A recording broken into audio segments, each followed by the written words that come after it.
Hello student, प्रश्न है देखिए आपके स्क्रीन में। 10वां प्रश्न है, एक 35 सेंटीमीटर ऊंचाई वाले जार में 11 लीटर जूस आता है। जार का व्यास ज्ञात कीजिए। यानी कि एक जार है, जार यानी कि एक डिब्बा समझ लो।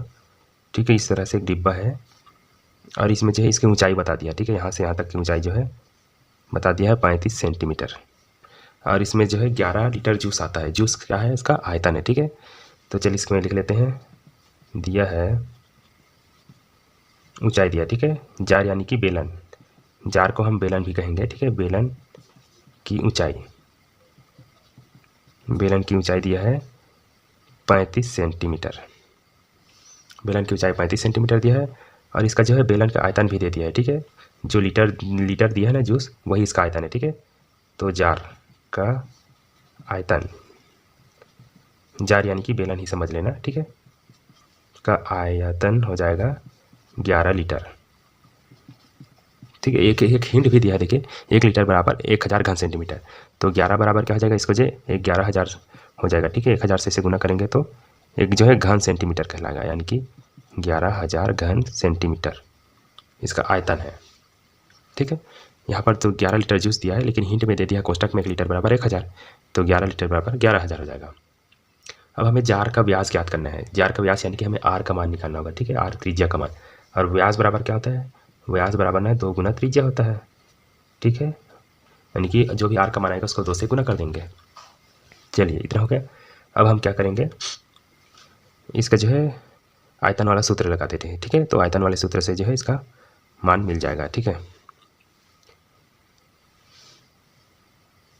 अब जार का आयतन, जार यानी बेलन का आयतन बराबर होता है पाई आर स्क्वायर एच। ठीक है, और इसके बराबर क्या दिया हुआ है देखिए, ये जो है 11 यानी कि 11,000 दिया हुआ है। ठीक है, 11 को हमने 1000 से गुना किया तो 11,000 हो गया। इसी से जो है हमें आर का मान मिल जाएगा। देखिए, पाई का मान रखेंगे तो 22/7 होता है।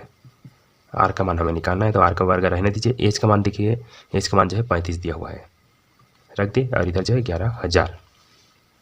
ठीक, यहाँ से बना रहे हैं देखिए। अब हमें इस सबको उधर भेजना होगा। ठीक है, आर का वर्ग बस रहेगा, तो यहाँ जो है इस बार 11,000 है पहले से। देखिए आर के साथ 35 गुना में है, तो गुना वाला इधर आता है तो बटे में आ जाता है। ठीक है, इसी तरह से देखिए ये जो है 22 गुना में है आर के साथ, और 7 जो है बटे में है, तो ये पलट जाता है, 7 ऊपर आ जाता है, 22 जो है नीचे आ जाता है। ठीक है, तो आर का वर्ग क्या हो जाएगा देखिए, ये 7 एकम 7, 7 पंचे 35, कट गया ना 5 बार में। और इसको काटेंगे तो 11 एकम 11, और इसके साथ 3 शून्य है, और ये जो है 11 दूनी 22। यानी कि क्या क्या बचा देखते हैं, ऊपर में 1000 बचा हुआ है, नीचे में ये 5 और ये 2। ठीक है, 5 दूनी 10, लिखना चाहे तो 10 भी लिख सकते हैं। ठीक है, तो देखिए ऊपर में 1000 है और नीचे में 5 दूनी 10 हो जाएगा से, तो 10 का 1 0 से 1 0 कट गया, तो कुल मिला के हमें जो है आर वर्ग बराबर 100 मिला। तो आर का वर्ग है तो उस वर्ग को हटाएंगे तो इस पर आकर जो है वर्गमूल बन जाता है। तो 100 का वर्गमूल क्या होगा, ठीक है, 100 का वर्गमूल होता है 10, यानी कि इसको जो है 100 को 10 गुना 10 लिखो, ये जोड़ी बन गए तो जो है 10 बाहर आ जाएगा। तो आर का मान जो है 10 सेंटीमीटर, ये त्रिज्या है। हमें क्या बोला है, जार का व्यास ज्ञात कीजिए। व्यास यानी कि बता दिया था ना, त्रिज्या का 2 गुना। ठीक है, तो यहाँ पर लिखेंगे जार का व्यास बराबर 2 गुना त्रिज्या, और ये 2, आर का मान हमें पता है 10 है, तो 10 को 2 से गुना करेंगे तो 20 हो जाएगा। ठीक है, और यही 20 जो है आंसर है। सेंटीमीटर में दिया है तो इसको भी सेंटीमीटर में लिख देना। ठीक है, आंसर यही है।